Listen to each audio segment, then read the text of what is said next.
Hello everyone, ये हमारी haematology series की नेक्स्ट वीडियो है। इसमें हम पढ़ेंगे डिफरेंशियल ल्यूकोसाइट काउंट यानी कि डीएलसी के बारे में। ठीक है, जो लोग फर्स्ट ईयर में हैं और वो ये वीडियो देख रहे हैं तो उन्हें फिजियोलॉजी में पेरिफेरल स्मीयर प्रिपेयर करने को भी आता है, तो वो ये वीडियो एंड तक देखें। हमने ये चीज़ लास्ट में बताई हुई है। ठीक है, तो और ये वीडियो वैसे तो बेसिकली पैथोलॉजी के लिए है, तो पर काम तो दोनों को आएगा। पहले नॉर्मल वैल्यूज़ देख लेते हैं। नॉर्मल वैल्यूज़ में क्या क्या है? पहला है न्यूट्रोफिल्स। न्यूट्रोफिल्स कितने होते हैं? 40 to 75%। एब्सोल्यूट वैल्यू में अगर देखा जाए तो 2000 to 7500 सेल्स पर माइक्रोलीटर। ठीक है, लिम्फोसाइट्स का देखा जाए तो 20 to 40%, that is 1500 to 4000 cells per microlitre.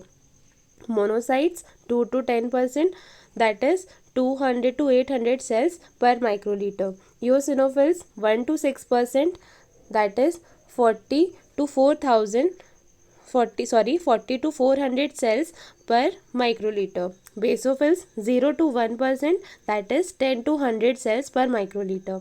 ठीक है, मेनली अपन को इसका परसेंटेज याद होना चाहिए, एब्सोल्यूट वैल्यू उतनी रिक्वायर्ड नहीं होती है। तो इसका सीक्वेंस अपन याद कर सकते हैं कि कौन सा सबसे ज़्यादा है, कौन सा कम, कौन सा उससे कम। तो इसमें ये सीक्वेंस ऐसे याद कर सकते हैं: नेवर लेट मंकी ईट बनाना, NLMEB। ठीक है, neutrophils 40 to 75%, lymphocytes 20 to 40%, monocytes 2 to 10%, eosinophils 1 to 6%, basophils 0 to 1%। ठीक है, हमें इसकी मॉर्फोलॉजी के बारे में पता होना चाहिए, तभी तो हम डिफ्रेंशिएट कर पाएंगे अलग अलग टाइप के ल्यूकोसाइट्स कैसे दिखते हैं। ठीक है, सबसे पहला है न्यूट्रोफिल। न्यूट्रोफिल का सेल साइज कितना होता है? 12 to 15 माइक्रोमीटर। ठीक है, कितना है? 12 to 15 माइक्रोमीटर। फिर है न्यूक्लियस, जिसमें कि 2 to 5 लोब्स हैं और क्लम्प्ड क्रोमैटिन है। इसके बाद है साइटोप्लाज्म, दैट इज पिंक और वायलेट ग्रैन्यूल्स होते हैं इसमें। न्यूट्रोफिल्स में क्या तीन चीज़ें देखनी है? Cell size 12 to 15 micrometre, nucleus 2 to 5 lobe and clumped chromatin, cytoplasm pink और वायलेट ग्रैन्यूल्स। फिर आएगा लिम्फोसाइट्स। लिम्फोसाइट्स में क्या क्या है? सबसे पहले है cell size. Small lymphocyte 9 to 12 micrometre, large lymphocyte 12 to 16 micrometre. Nucleus, large nucleus, round to indented, filled the cells, clumped chromatin. ठीक है, फिर साइटोप्लाज्म देखते हैं। प्लाज्मा हो गया है, सॉरी। साइटोप्लाज्म में क्या होगा? Peripheral rim of basophilic cytoplasm, no granules. ठीक है, लिम्फोसाइट्स में दो तरह के लिम्फोसाइट होते हैं, एक होता है स्मॉल और एक होता है लार्ज। स्मॉल वाला जो लिम्फोसाइट होता है उसको अपन कंपेयर करते हैं with the size of RBC, और इससे अपन आरबीसी की डिजीजेस के बारे में पढ़ते हैं। ठीक है, तो स्मॉल लिम्फोसाइट का क्या रहता है साइज? 9 to 12 पर माइक्रोमीटर। लार्ज का होता है 12 to 16 micrometre. Nucleus, large nucleus, round to indented, fill the cell, clumped chromatin. Cytoplasm, peripheral rim of basophilic cytoplasm, no granules.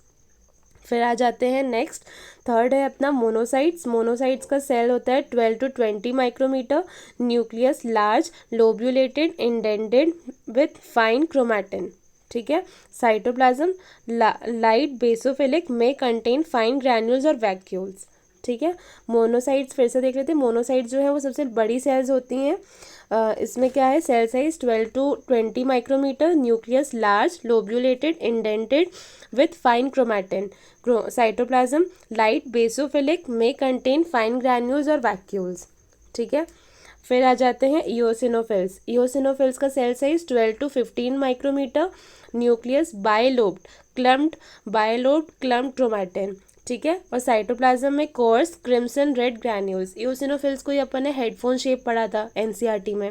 ठीक है, उसके बाद है बेसोफिल। बेसोफिल का सेल साइज कितना है? 12 to 15 micrometre, nucleus bilobed, clumped chromatin, cytoplasm large coarse purplish granule obscuring the nucleus. ठीक है, एक आपके यहाँ छोटी सी ट्रिक है कि बेसोफिल जो है ना, कभी आपको दिख भी जाए पेरिफेरल स्मीयर में तो ज़्यादातर हम अवॉइड करते हैं उसका काउंट लिखने में, क्योंकि फिर पूरा वाइवा इसी पे हो जाता है। तो एग्जामिनर्स नहीं चाहते कि आप बेसोफिल को एकदम ऐसे बताओ, है ना, तो इसलिए थोड़ा अपन को उसके अकॉर्डिंग भी चलना होता है।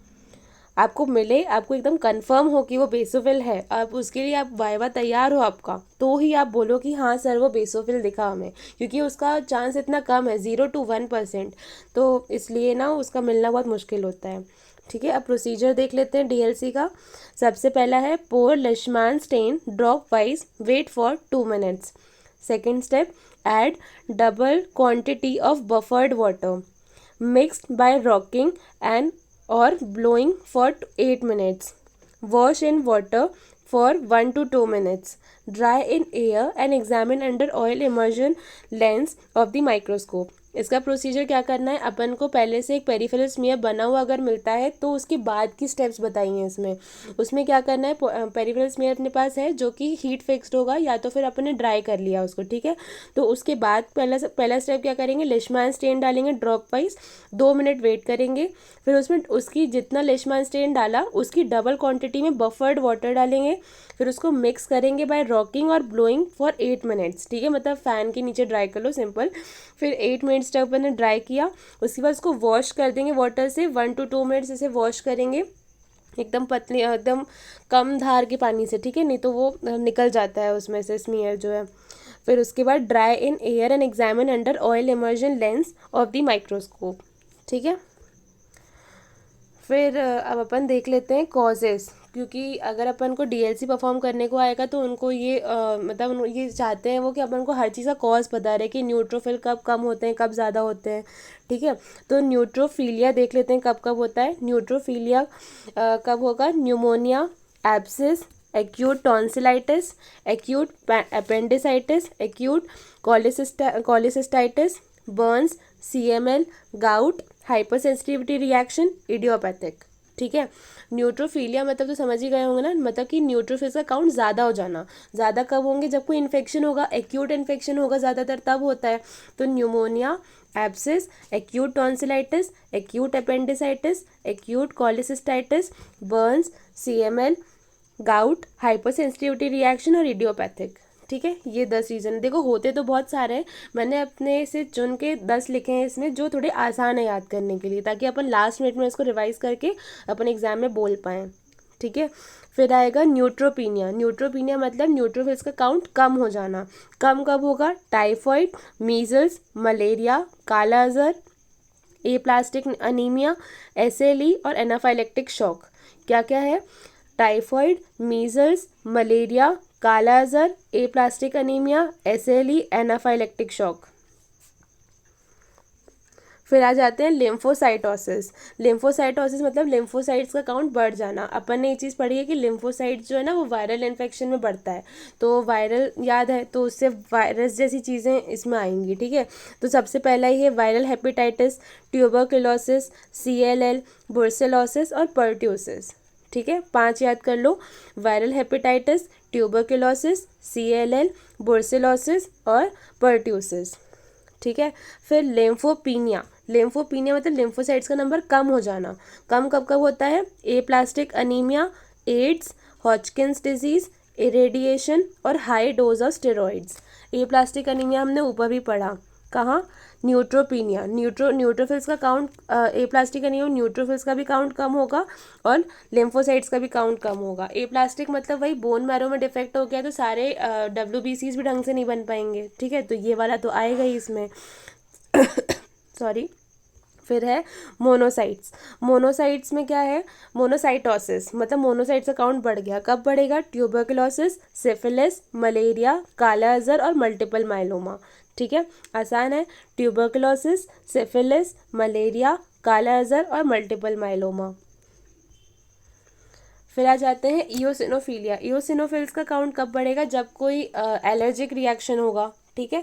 तो एलर्जिक रिएक्शन में इसमें क्या क्या पढ़ेंगे, सबसे पहला है bronchial asthma, hay fever, drug hypersensitivity, CML, rheumatoid arthritis, parasitic infection जैसे हुकवर्म, टेपवर्म और राउंड वर्म का, ठीक है। फिर से एक बार और देख लेते हैं, bronchial asthma, hay fever, drug hypersensitivity, CML, rheumatoid arthritis, parasitic infection like that of hookworm, tapeworm and round worm, ठीक है। और न्यूट्रोपीनिया का एक ही कॉज लिखा था तो वो है स्टेरॉयड एडमिनिस्ट्रेशन। मतलब इयोसिनोफिल्स का काउंट कब कम होगा, सिर्फ जब स्टेरॉयड एडमिनिस्ट्रेशन करेंगे तभी कम देखने मिलता है, ठीक है। इसके अलावा बेसोफिलिया देख लेते हैं कब होता है। बेसोफिल्स का काउंट कब बढ़ेगा, CML, मिक्सएडिमा, हॉजकिंस डिजीज, पॉलीसाइथीमिया वेरा और यूट्रिकेरिया पिगमेंटोसा। क्या क्या? CML, मिक्सेडीमा, हॉजकिंस डिजीज, पॉलीसाइथीमिया वेरा और यूट्रिकेरिया पिगमेंटोसा। ठीक है, एक डायग्राम है अपने पास ब्लड स्मीयर का, देख लो कि कौन से सेल्स कैसे दिखते हैं।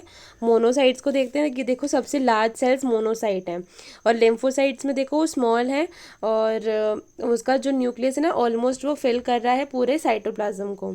ठीक है, बेसोफिल्स को देख लो। न्यूट्रोफिल में देखो कितने सारे ग्रैन्यूल्स प्रेजेंट हैं, मतलब बायलोब्ड है वो न्यूक्लियस उसका, उसमें ग्रैन्यूल्स भी प्रेजेंट है। और इओसिनोफिल्स को देख लो, बायलोब्ड है। ठीक है, अब देख लेते हैं लास्ट में प्रिपरेशन ऑफ ब्लड स्मीयर। ठीक है, प्रिपरेशन ऑफ ब्लड स्मीयर कैसे करते हैं? 2 मेथड होते हैं, एक है स्लाइड मेथड जो कि अपन को परफॉर्म करना है, इसके अलावा 2 और मेथड होते हैं, एक है स्पिन मेथड और एक है कवर ग्लास मेथड। ठीक है, तो स्लाइड मेथड ही मेनली परफॉर्म करते हैं अपन। तो इसका प्रोसीजर क्या है? Place a drop of blood in the centre of a clean glass slide 1 to 2 centimetre from one end. ठीक है, फिर प्लेस अनदर स्लाइड और spreader with smooth edge at an angle of 30 to 45 degree near the drop of blood. Move the spreader backward so that it make contact with the drop of blood. Then move the spreader quickly forward over the slide. A thin peripheral blood smear is prepared. Dry it and stain it. ठीक है, यहाँ पे एक diagram में उसको दिखाया हुआ है। देखो वहाँ पहले उसने एक ड्रॉप रखी स्लाइड पे। ठीक है, स्प्रेडर को अपन पहले पीछे ले जाएंगे ताकि वो वाली जो स्लाइड है स्प्रेडर वाली वो कांटेक्ट में आ जाए ब्लड के, फिर उसको एकदम क्विकली फॉरवर्ड अपन पुश करेंगे एकदम हल्के हाथ से। ठीक है, तो फिर ऐसी बन जाएगी। और देखो एक जो पेरिफेरल स्मीयर होता है उसमें 3 पार्ट होते हैं, हेड, बॉडी और टेल, वो ऐसे दिखते हैं। ठीक है, देख लो 2/3 ऑफ द स्लाइड कवर होनी चाहिए अपनी पेरिफेरल स्मीयर से, हमेशा याद रखना।